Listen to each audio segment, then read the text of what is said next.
Heroine ഈ ഒരു phone വാങ്ങിയ തൊട്ട് അവളുടെ ലൈഫിൽ പ്രശ്നങ്ങളാണ്. ഒരു ഇൻട്രോവേർട്ടായ നമ്മുടെ ഹീറോയിൻ ഈ ഒരു ഫോൺ വാങ്ങാൻ കാരണം ഈ ഒരു ഫോൺ വാങ്ങിയാൽ നിങ്ങളുടെ ജീവിതത്തിലെ എല്ലാ പ്രശ്നങ്ങളും മാറി കിട്ടുമെന്ന് ടി വിയിൽ ഒരു പരസ്യം കണ്ടതുകൊണ്ടാണ് ഈ ഹീറോയിൻ ഫോൺ കിട്ടിയ പാടെ തന്നെ സോഷ്യൽ മീഡിയയിൽ ഒരു അക്കൗണ്ട് എടുക്കുന്നു. നമ്മുടെ ഹീറോയിൻ അവളുടെ കൂടെ പഠിക്കുന്ന ഒരു പയ്യനെ ഇഷ്ടമാണ്. അവനോട് നേരിട്ട് മിണ്ടാൻ മടിയുള്ളതുകൊണ്ട് ഹീറോയിൻ തന്നെ സോഷ്യൽ മീഡിയ അക്കൗണ്ടിലൂടെ അവനുമായിട്ട് ചാറ്റ് ചെയ്യാനായിട്ട് തുടങ്ങും. സോഷ്യൽ മീഡിയയിലൊക്കെ ആക്റ്റീവ് ആവാൻ തുടങ്ങിയതുകൊണ്ട് തന്നെ ഹീറോയിന് കുറെ പുതിയ ഫ്രണ്ട്സിനെയും കിട്ടി തുടങ്ങുകയാണ്. പക്ഷേ ഹീറോയിന്റെ ക്രഷ് ഹീറോയിനോട് നമുക്കൊരു പാർട്ടിക്ക് പോയാലെന്ന് ചോദിക്കുന്നു. ഹീറോയിൻ യെസ് പറഞ്ഞപ്പോഴേക്ക് ഹീറോയിന്റെ കയ്യിലുണ്ടായിരുന്ന ഫോൺ ഭയങ്കര സൗണ്ടിൽ റിങ് ചെയ്യാനായിട്ട് തുടങ്ങുകയാണ്.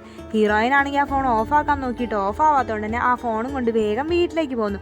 ആ ഫോണിന്റെ റിങ് നിൽക്കാത്തതുകൊണ്ട് തന്നെ ദേഷ്യം വന്ന ഹീറോയിൻ അത് തല്ലി പൊട്ടിക്കാൻ നോക്കുന്നുണ്ടെങ്കിൽ ആ ഫോൺ വീണ്ടും പഴയതുപോലെ തന്നെ ആവും. ഹീറോയിൻ ആണെങ്കിൽ ആ ഫോൺ കൊണ്ടുപോയി വെള്ളത്തിലിട്ടപ്പോൾ ആ ഫോൺ പിന്നെയും റിങ് ചെയ്യാനായിട്ട് തുടങ്ങുക. ഒരു ദിവസം ഹീറോയിൻ ക്ലാസ്സിൽ പോകുമ്പോൾ ആ ഫോൺ എടുക്കുന്നില്ല. ഹീറോയിന്റെ സോഷ്യൽ മീഡിയ അക്കൗണ്ടിൽ നിന്ന് തന്നെ ഹീറോയിന്റെ കുറെ പൊട്ട ഫോട്ടോകൾ അപ്ലോഡ് ആവാനായിട്ട് തുടങ്ങുന്നു. ഹീറോയിൻ ഇത് കണ്ടിട്ട് വേഗം തന്നെ വീട്ടിലേക്ക് പോയിട്ട് ആ ഫോണിനോട് സോറി പറയാണ്. അപ്പോൾ ആ ഫോണിൽ നിന്ന് ഒരു വോയിസ് വരുന്നു. നീയും ഞാനുമാണ് ഫ്രണ്ട്സ്, നീ എന്നെ ഒഴിവാക്കി ഒറ്റയ്ക്ക് എവിടേക്കെങ്കിലും പോയാൽ ഇതായിരിക്കും നിന്റെ അവസ്ഥ. ഒരു ദിവസം ഹീറോയിൻ ഒരു പാർട്ടിക്ക് പോയപ്പോൾ ഹീറോയിന്റെ ഫോണും ഹീറോയിന്റെ ഫ്രണ്ടിന്റെ ഫോണും തമ്മിലൊന്ന് മാറിപ്പോകുന്നു. ഹീറോയിൻ ആണെങ്കിൽ ആ ഫോൺ പോയി കിട്ടിയല്ലോ എന്നുള്ള സന്തോഷത്തിൽ നിൽക്കുമ്പോൾ ഹീറോയിന്റെ ഫോൺ ഹീറോയിൻ ഒരു പണി കൊടുക്കുകയാണ്. ഹീറോയിന്റെ എല്ലാ പ്രൈവറ്റ് ചാറ്റും വീഡിയോസും അത് പബ്ലിക് ആക്കുന്നു.